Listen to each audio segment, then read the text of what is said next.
ये Russian farmers कहते थे कि पहला मामला सौती है, मानी कहीं बाद में। ये तो शेर के बहुत अंदर उतर कर उसे देख रहे हैं, शेर के अंदर है, यानी पहले सौती है, फिर उसका स्वाति, यानी कि वो पता नहीं उसको फोनोलॉजिकल कहते हैं, फिर उसका मॉर्फोलॉजिकल है, फिर उसका सिंटैक्टिकल है, यानी उसका ग्रामर तरकीब नहवी आ जाएगी, मानी तो 5वीं स्टेज है। तो कहते हैं भाई ये जो नजरियाती लोग जो हर वक्त नजरिए की बहस करते हैं, आपका नंबर 5वां आएगा, पहले हमें ये एंजॉय कर लेते हैं, ठीक है।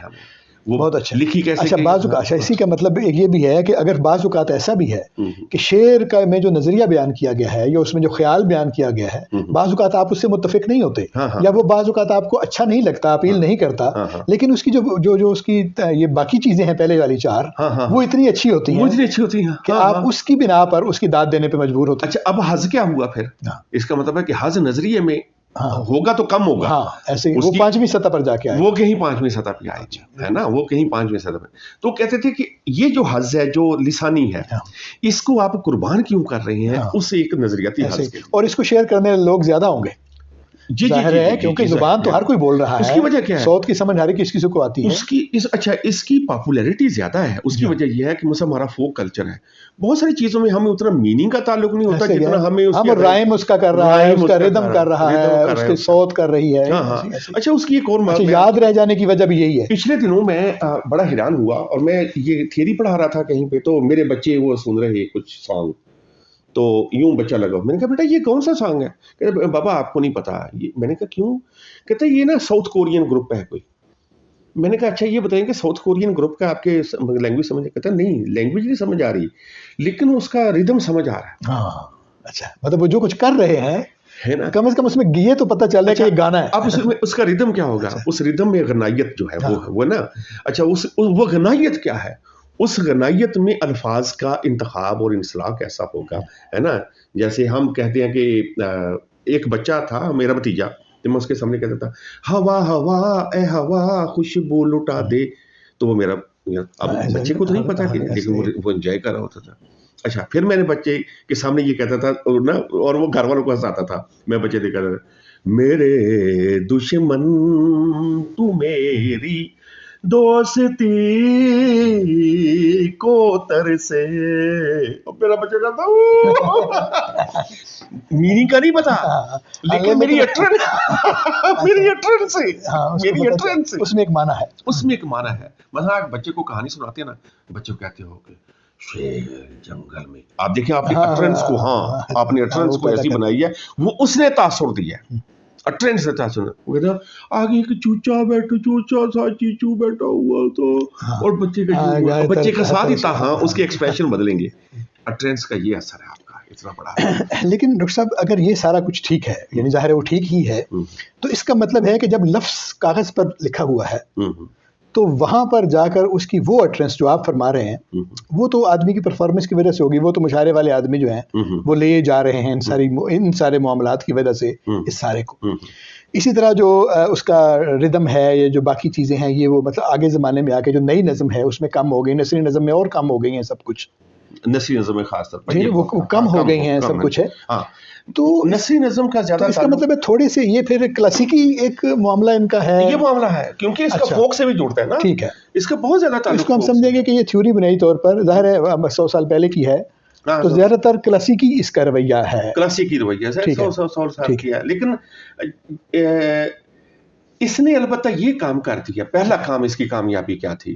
पहली कामयाबी ये थी कि इसने लिसानियात को और शेरियात को आपस में ऐसे यूं, ठीक है, जाहिर है कि भाई लिसानियात के बगैर, ठीक है, क्योंकि लिसानी शऊर ही आपको जो अदबी शऊर है वो देगा, इसके बगैर नहीं है, ठीक है। लेकिन अब ये भी इसकी भी मुख्तलिफ सतह है ना, एक बंदे का लिसानी शऊर ज्यादा है, एक का कम है, एक उससे भी कम है, एक की सिर्फ अदायगी तक है। जैसे हमारा बच्चा, वो उसको लिसानी शऊर नहीं है, लेकिन रिदमिक शऊर है, वो उसको एंजॉय कर रहा है। तो ये अब इसकी मुख्तलिफ सतह हैं। लिहाजा हम ये नहीं कह सकते कि किसी एक नज़म के लिए जरूरी है कि वो सारों के ही सारे लोगों को, सारे अवामुन्नास को वो एक ही तरह का हंस दे या एंटरटेन करे एक ही तरह, ये मुमकिन नहीं। ठीक है, तो ये होगी फोरग्राउंडिंग के ज़ैल में ये सारी बात, जिससे हम पहुंच गए हैं यानी स्टाइलिस्टिक्स तक, और जो लिटरेरी डिवाइसेस उसमें इस्तेमाल हो रही हैं उन तक। अच्छा, अब फोरग्राउंडिंग में एक और चीज है, वो ये है मीटर। ठीक है, है ना, रिदम की जब बात करते जी हैं, हाँ। ठीक है। अब हम जानते हैं कि उर्दू में कितने मीटर हैं, और यकीन कीजिए कि हर मीटर का ये नहीं ये नहीं समझना चाहिए कि इस मीटर में फलां गजल है, नहीं, वो मीटर एक सकाफती नफ्सियात, चलो इसको बाद में बात करेंगे, वो मीटर का एक अपना हज भी है। हाँ ठीक है, जाहिर है, और वो इम्तियाजी भी है, इनफरादी भी है, वो दूसरे से मुख्तलिफ है। जी ऐसे है ना, ऐसे आप जानते हैं, जी, मतलब ऐसे मैं कहता हूँ कि ये जो है जो ना वो हसन कूजागर का जो मीटर है, हाँ, है ना, फौलन फौलन, है ना, या ये जो है कि जी मेरे वो भी सजदे कज़ा हुए जो हाँ, अदा मुतफ़ाइलुन, है ना, तो ये एक मीटर का दूसरे से इनफरादी होना भी एक उसका अपना रिदम जी है। ऐसे ही है। अच्छा, लिटरेनेस ये भी करती है कि आपका जो जो जितना रिदमिक वैल्यू होगी ना, उतनी ही आपकी खूबसूरती है, उसकी आपकी एंटरटेनमेंट है, लिहाजा मीटर को भी इस फॉर्म में रखें। ठीक है, हाँ, हम मीटर भी उसके उस फॉर्म का हिस्सा है। उस फॉर्म का। अच्छा, मीटर नजर नहीं आता, लेकिन उसका वो अंदर होता है, वो अंदर हाँ होता जाहिर है, वो अदायगी में और ये वो उन सब के साथ वो भी शामिल होता है, है, वो भी शामिल होता है, रिदम में उसमें शामिल होता है। बीट है ना असल में, तो वो बीट है, तो वो नजर नहीं आता, यानी कागज पर नहीं होता, लेकिन फिर भी है, फिर भी मौजूद है, वहां पर है। तो ये सारी की सारी यानी sum total of all the devices that are used, यानी उसका एक यानी मजमुई एक जो तासुर है, वो मिलाकर तो इसका चले, मेरे ख्याल है ये जितनी वजाहत इसकी हो गई है, इतनी भी समझ आ जाए तो बहुत है यानी, क्योंकि इस पे आगे चलकर बहुत सारी बातें तफसीलात में और हो गई हैं, और फिर इसके जवाबात भी बहुत सारे जो कि दिए गए हैं, लेकिन चूंकि हम बात इस पर कर रहे हैं तो मेरे ख्याल में यहाँ पे इसको वाइंड अप करते हैं।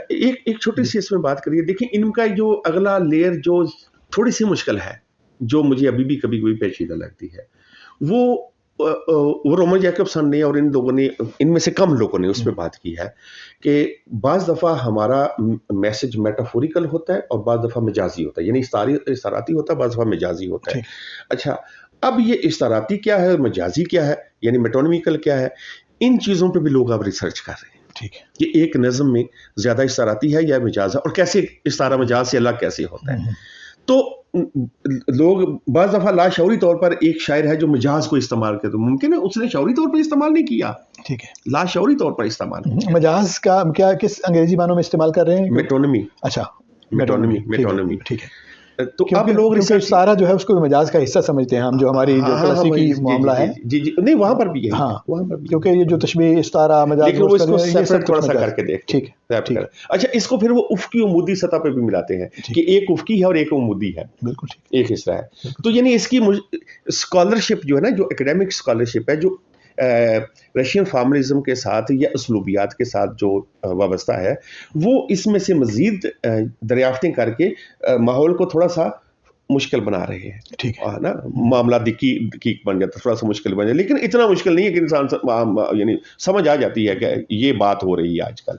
ठीक है, तो ये मामला, तो रशियन फॉर्मलिज्म के तहत जो तसव्वुर है फोरग्राउंडिंग का, उस पर हमने बात की और उस पर जो निकात थे वो आपने किए। उम्मीद है कि हमारे दोस्तों को ये बातें पसंद आई होंगी।